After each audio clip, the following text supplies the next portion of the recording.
parlant, Lynn Toubiana, Lise Gutmann. Radio J. Bonjour Lynn. Bonjour Lise. Alors aujourd'hui une émission très spéciale puisque on va avoir le plaisir d'accueillir un immense invité en lettres de feu. Claude Lelouch. Quand même, excusez-moi du peu. Alors Claude Lelouch, vous l'avez rencontré et vous l'avez rencontré parce que finalement, ça me fait rire, il sort un film qui s'intitule Finalement. Voilà. Voilà, finalement. Je vois, en écoutant des émissions là-dessus, je vois mes confrères et consoeurs qui bug en disant bon, finalement, ah oui, non, mais finalement, c'est le titre Alors, du le titre film. entier, Lise, c'est Finalement et la folie des sentiments. Ah, Ce qui n'est guère étonnante de la part de Claude Lelouch. Hein. Une folie lelouchienne, c'est-à-dire sentimentale, romantique à souhait et musicale, avec un casting prodigieux, Cadmerade, Elsa Zilberstein, Michel Boujna, Barbara Pravi, Sandrine Bonner, entre autres prestigieux comédiens. Alors Cadmerade joue le rôle de Lino, un avocat célèbre qui fait un burn-out et qui décide de tout quitter, de larguer les amarres, de quitter ses amis, sa famille, son boulot, pour partir à travers la France dans une errance totale, en toute liberté. On va écouter la bande-annonce de ce film.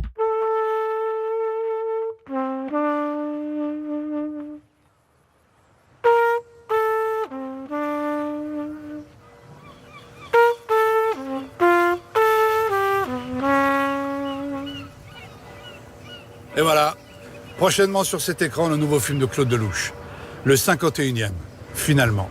Oui, c'est le titre du film, Finalement. C'est un beau titre, hein, Finalement. Alors comme il y a plein de surprises, il y en a tellement des surprises dans le film qu'on a décidé de rien vous montrer, enfin à part moi bien sûr. Mais bon, je suis pas tout seul, évidemment. Elsa Zilberstein, François Fabian, Barbara Pravi, Sandrine Bonner, Michel Boujna, Françoise Gillard, et je pourrais continuer comme ça jusqu'à... Et puis la musique, Ibrahim Malouf. Les paroles, Didier Barbelivien. Je crois que j'ai tout dit. Il n'y a plus qu'à regarder. C'est l'histoire d'un vieux piano tombé amoureux d'une trompette.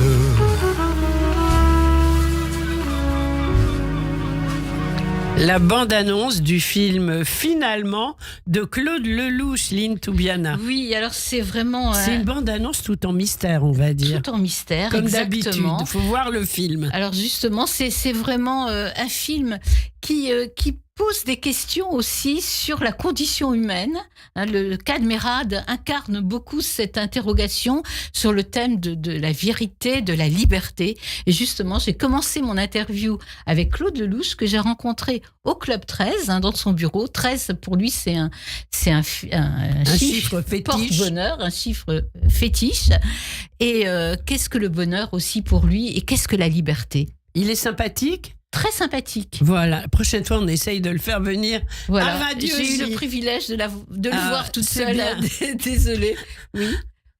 Merci. Je pense qu'aujourd'hui, on a fabriqué, il y a tellement de monde, on a fabriqué des règles qui fait que la liberté est devenue une denrée très rare. Très, très rare. Et c'est la liberté qui fait qu'à un moment donné, on apprécie la vie. Je veux dire qu'on ne peut pas apprécier la vie si on n'est pas un homme libre. Alors la liberté, elle peut durer 1 heure, 2 heures par jour, elle peut durer un quart d'heure, mais ces parfums de liberté, c'est notre oxygène, c'est ce qui permet... la vie est une course d'emmerdement au pays des merveilles, et la liberté fait partie de ces merveilles. D'un seul coup, on a le sentiment de s'appartenir à soi.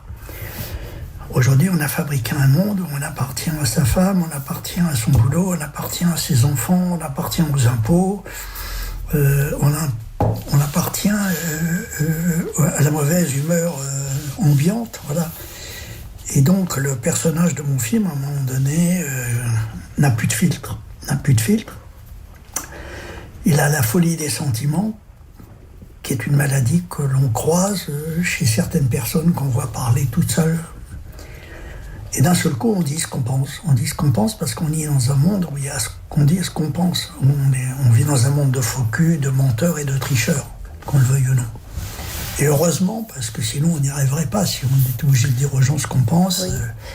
D'ailleurs, dans la chanson, finalement, ça se termine par les menteurs ont l'élégance de ne pas nous dire la vérité. Et oui, mais c'est très important. C'est très important parce que le mensonge, qu'est-ce que c'est que le mensonge? C'est comme un prêt à la banque. Il faut le rembourser avec les intérêts. Mais il vous permet de faire des choses. Il vous permet de rêver.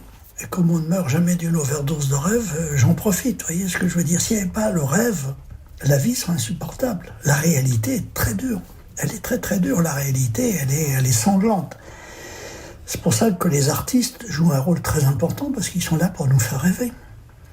Je veux dire que nous, les artistes, on est un peu les chouchous du bon Dieu. On est là pour véhiculer de l'espoir. Je veux dire, regardez, quand les gens vont à un concert de musique, ils sont au paradis. Regardez les mêmes à un discours politique, ils sont en enfer. Voilà. Donc, si vous voulez, dans le monde difficile dans lequel on vit, il faut que les rêveurs et les menteurs jouent leur rôle. Parce que la réalité, la vérité, elle a toujours raison, mais elle est chiante. Elle devient agaçante. Vous voyez ce que je veux dire? Et la réalité la plus cruelle, vous ne l'occultez pas dans vos films, puisque vous évoquez la Shoah, oui, dans Les uns et les autres. Ce film mais j'ai toujours, magnifique. Nous sommes les enfants de la Deuxième Guerre mondiale. On a la chance, depuis 1944, de ne pas avoir connu de conflit en France, qui fait que la France est un pays privilégié. Voilà. Donc je suis conscient et je remercie ce pays d'ailleurs que je filme dans ce film, puisque c'est un hommage aussi à la France. Non, si vous voulez, moi je me suis pas ennuyé une seconde depuis ma naissance, c'est ça le plus important. Je sais pas qui a rempli mon agenda, mais chaque seconde a inventé celle d'après, chacun de mes films a inventé celui d'après, chacune de mes femmes a inventé celle d'après. Si vous voulez, je crois de plus en plus au présent, parce que c'est la seule chose qui nous appartienne. Il est jeune, il n'a pas le temps de vieillir, et il nous donne du plaisir. Je veux dire que c'est... Quand on fait l'amour, on ne dit pas « je vais jouir dans 3-4 semaines ». Quand on mange, on ne dit pas « je vais prendre du plaisir ». Non. Il faut profiter du présent. Il faut profiter du présent, c'est la seule chose qui nous appartient. Le reste, on en est les gardiens. Et on en est les gardiens. Il ne faut pas oublier que le jour de sa mort, on paye 100% d'impôts. On vous prend tout. Donc, il faut flamber. Il faut consommer. Et puis surtout, essayer... On a le droit de tout faire si on fait du mal à personne. Voilà. Mais je pense que si ça fait de mal à personne, on a le droit de tout faire. Voilà. Et aujourd'hui, on nous interdit de tout faire. Alors, je voudrais revenir au thème de la Shoah. D'ailleurs, dans votre film, finalement, il y a la scène de la rafle du Veldiv. Oui. Comment vous vivez justement cet antisémitisme dont vous avez été victime dans votre enfance, et puis et cette montée de l'antisémitisme en France actuellement? Alors, je dirais que l'antisémitisme est un mouvement permanent. Moi, j'ai toujours connu un monde antisémite. C'est à la fois, si vous voulez,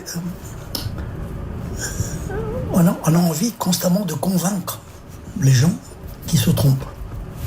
On a envie tout le temps de leur dire, mais pourquoi? Voilà. Bon, alors, ma mère, qui était catholique, s'est convertie au judaïsme pour que je sois juif. Bon, et puis évidemment, dès qu'elle a épousé mon père, qu'elle s'est convertie, elle lui a dit, mais pourquoi d'un seul coup, mes copines ne m'aiment plus?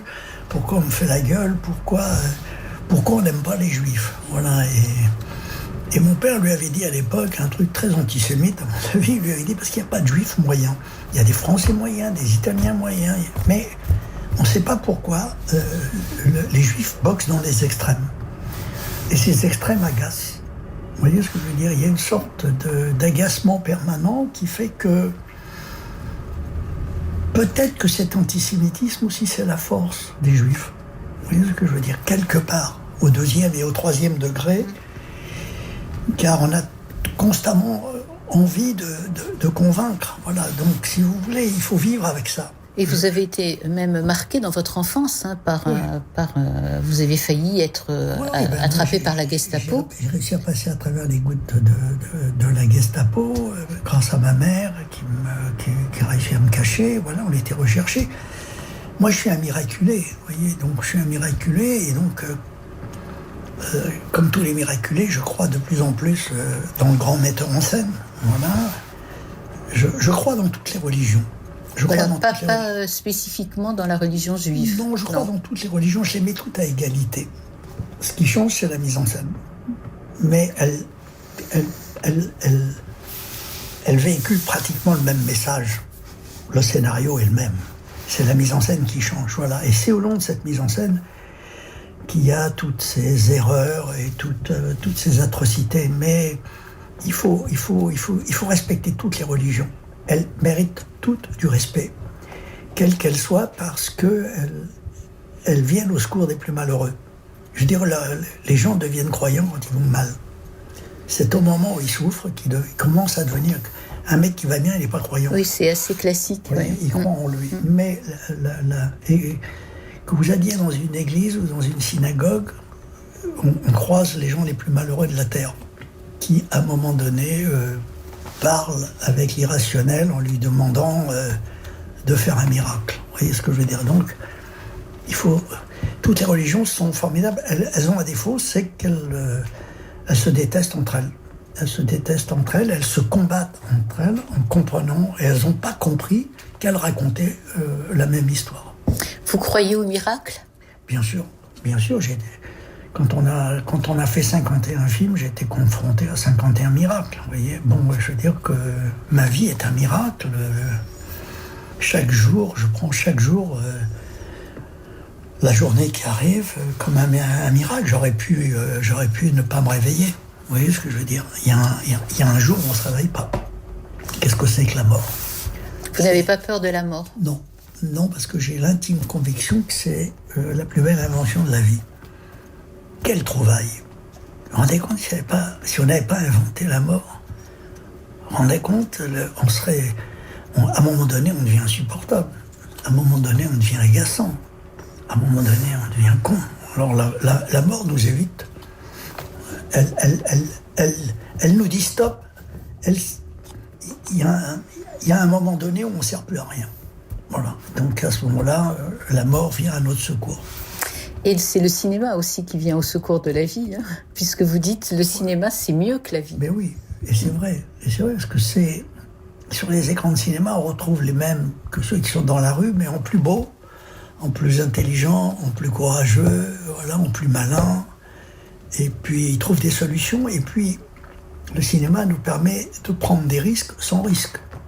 Vous voyez ce que je veux dire? D'un seul coup, on peut au cinéma sauter de 50 étages sans se faire mal. Voilà. Bon, ça, c'est la force du cinéma. Donc, c'est vrai que c'est la vie en mieux. Et c'est vrai que moi, chaque fois que j'ai un petit coup de blues, j'écoute de la musique ou je vais au cinéma. Parmi vos 51 films, quel est le film qui vous a le plus fait plaisir, enfin, que vous avez le sentiment d'avoir réussi davantage? Écoutez, c'est toujours le dernier, parce qu'on pense que le dernier a pris la leçon des autres. Je veux dire que moi, j'ai fait 51 films, 51 fois, je suis retourné à l'école. 51 fois, j'ai eu envie dans le dernier film, de mettre ce que j'avais appris dans les autres films. Voilà, donc si vous voulez, et puis, c'est le présent qui est important. Voilà, le passé, c'est comme si vous serriez un mort dans vos bras. Le futur, c'est un tel point d'interrogation qui fait peur à tout le monde, qui transforme le genre humain en trouillard. Je veux dire qu'aujourd'hui, on vit dans un monde de gens qui ont peur de tout. Ils ont peur de tout, et on fait tout pour leur faire peur. Voilà. Alors que le cinéma vous donne du courage. Et puis au cinéma, on vous montre qu'il y a des gens qui réussissent des choses. Voilà, donc si vous voulez, je crois dans le cinéma comme d'autres croient en Dieu, et j'aime la vie. Vous savez, dans une histoire d'amour, il faut être deux. Si vous aimez la vie, elle va vous aimer. Si vous l'aimez pas, elle va vous faire la gueule. Et elle a des mille et une façons de vous faire la gueule. Vous voyez ce que je veux dire ? La vie, il faut lui rendre hommage. Elle aussi, elle essaie de progresser. Elle aussi, elle essaye d'inventer des choses nouvelles. Le genre humain est la dernière invention du grand metteur en scène, et cette invention, elle n'est pas au point. Il y a encore des réglages énormes à faire. On n'est pas... Et puis, on a tous les qualités de nos défauts. Ça, il faut le savoir. Je veux dire, un beau personnage, c'est un personnage qui a autant de qualités que de défauts. Il y a dans les films américains qu'il y a des super-héros et des super-salauds, ça n'existe pas. Les super-héros, ça n'existe pas. Les super-salauds, ça n'existe pas. On a tous la possibilité d'être un héros pendant 2 à 3 secondes ou un salaud. On a tous cette possibilité. Ça dépend du moment, de l'heure, de la météo. Voilà. Donc, si vous voulez, les personnages de mes films, c'est des gens qui ont les qualités de leurs défauts. Ils ont autant de qualités que de défauts. Mais ce qui compte dans la vie, c'est que le positif l'emporte toujours sur le négatif. Waouh, quelle interview, Lynn Toubiana. Merci, c'était donc Claude Lelouch autour de son dernier film qui s'intitule Finalement. À voir avec tout ce que vous nous avez dit, à voir absolument. Et Claude Lelouch, dans ce qu'il vous dit, et du coup dans ce qu'il nous dit, c'est presque testimonial. Oui, et puis philosophique. Hein. Très, mais oui. Et avec une vision extrêmement positive de la vie. Hein. Oui. D'ailleurs, tous ces films sont un peu un hymne à la vie. Alors donc, on a écouté tout à l'heure dans la bande-annonce la musique d'Ibrahim Malouf. Oui. Et là, donc, ce film est un film romantique, mais aussi très musical. Et on va écouter la chanson du film interprétée par Kad Merad et Barbara Pravi, Finalement. Finalement, l'argent n'avait pas d'importance. Finalement, le paradis, c'était l'enfance. Finalement, y a rien à regretter. L'hiver était beau comme l'été. Finalement, nos hasards et nos coïncidences, finalement, ce n'était que correspondance. Finalement, tout se défait, tout se dénoue. L'amour s'est joué malgré nous. Maintenant,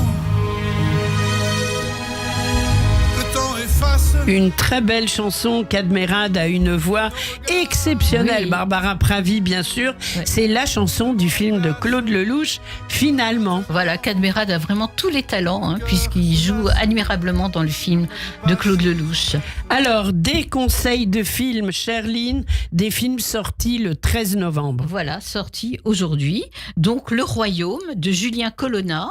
C'est un film assez noir et violent, avec des acteurs non professionnels, sur des bandits corses et sur la relation particulière entre un père qui est un bandit redoutable, hein, qui n'est animé que par le désir de vengeance, de sauver son père de venger son père, qui a été assassiné.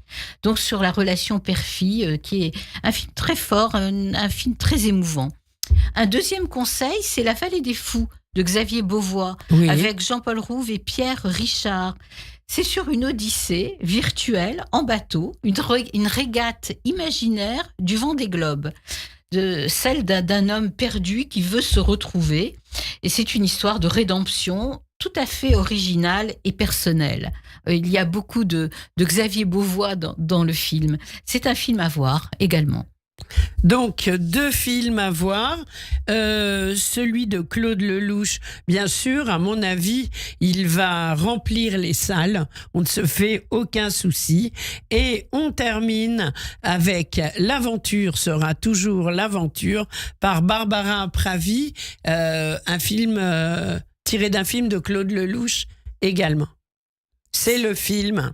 Je pensais que c'était l'aventure. Non, C'est le l'aventure. Voilà. Donc, on termine avec ça.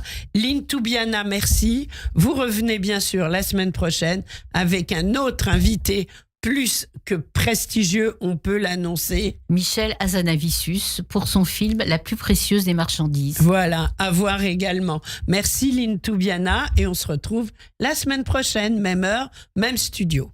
La vie, l'amour, la mort. Aimer un jour encore, jusqu'à la déchirure, l'aventure sera toujours l'aventure. La terre, la mer, le ciel, Saturne, Mercure, Soleil. Changer la voilure, l'aventure sera toujours l'aventure. Le temps, l'espoir, la peur, angoisse, frisson, bonheur, passion, chagrin, coup dur. L'aventure sera toujours l'aventure. Les uns les autres en cœur, prophètes, voyous, boxeurs, diable ou bon Dieu, c'est sûr. L'aventure sera toujours l'aventure. La vie, l'amour, la mort. Aimer un jour encore. Barbara Pravi, l'aventure sera toujours l'aventure, une chanson qu'on retrouve dans le film de Claude Lelouch, finalement à voir absolument. La journée s'annonce bien